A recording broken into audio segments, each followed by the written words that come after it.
Hello everyone, Dave here with some thoughts on another knife for you guys tonight. Tonight we're going to take a look at the Hinderer FXM, which is the fixed blade version of the well-known XM18. First off, thanks off to Rick and Rob over at Hinderer Knives. They put a couple of these guys up for sale on the forums direct from the shop, and I was happily and lucky enough to be surfing at the time and was able to pick one up. So thank you very much, guys. This FXM is hand ground by Rick, full custom, handmade, and we'll sort of talk into what that means in a bit, but just an overall look at the construction. You've got the G10 handles on each side.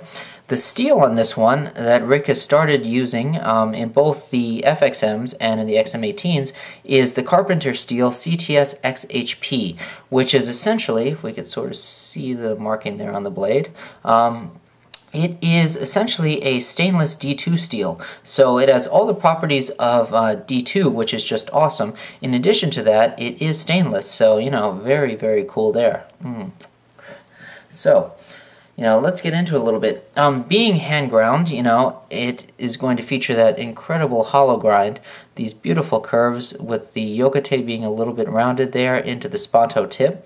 Very nice curvature on the spine, you know, the swedge grinding there, just incredible. It is exactly the same in ergonomics and feel as a regular XM18.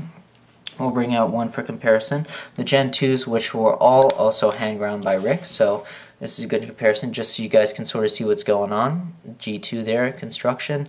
You'll notice how thick the stock steel is on the FXM. If we could sort of see there, you know, it's not readily apparent, but it is slightly thicker than the XM18, which is already a very thick blade.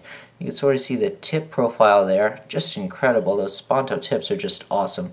You can sort of see the ground finish there. On this side, this is the sandblasted Rick Hinderer, and on this side, it features a new tumbled finish, which is very interesting. It's like a matte stonewash finish, and I'll bring out a stonewash version in a second to show you guys the difference, but just so you can sort of see the grinds that are going on.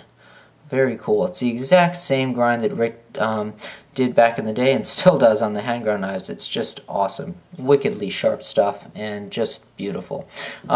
As I mentioned, you know, let's take a look at that stonewash finish versus the new stonewash finish.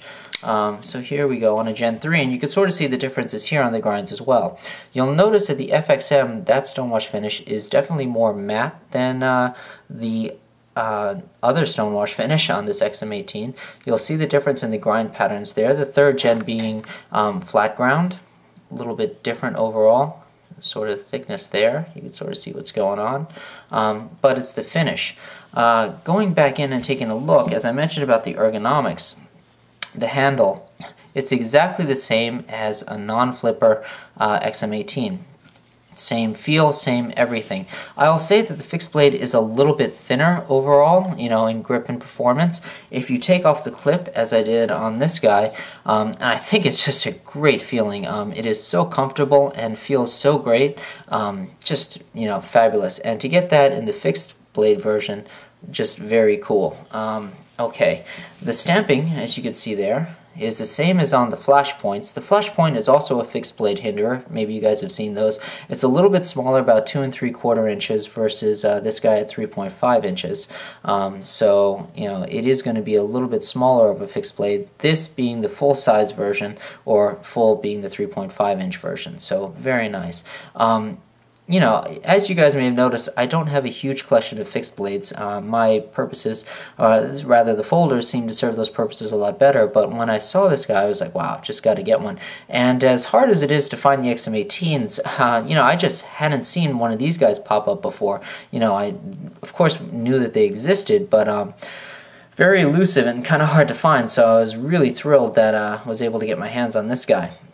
Very cool overall. You'll notice the screws or the pivots that he uses to bind it are the same ones that he uses as the pivot screw over on the regular XM18s. So that is very cool with 3 of those guys there. You will need the Hinderer tool if you should ever need to take off the scales, maybe to replace them with a different color, but aside from that, you really won't have to do any type of tweaking, that being a fixed blade, okay? So anyway, kind of a short review. If you have any questions, or want to know a little bit more about Rick stuff, check out the XM18 vid that I put up, as well as some of the other ones that are out there. Essentially just translate that over to the fixed blade, take into account, of course, the type of performance and benefits that you're going to be getting from a fixed blade. Obviously, structurally sound, because it is just going to be one solid piece of metal versus in a folder. But if any of you guys are familiar, the XM18 folding version is just super tank tough anyway, so it might as well be a fixed. But here we are taking a look at the fixed blade version, and I just have to say, really impressed. The fit finish, nothing less than what you would expect. I mean, just total perfection coming out of Rick's shop, so just totally psyched and stoked there. But just wanted to give you guys a quick look at it. Questions, comments, always appreciated. And, hope you guys enjoyed, found it a little bit interesting. Just post them and I'll get back to you as soon as I can, okay? Thanks a lot, guys. Take care. Bye-bye.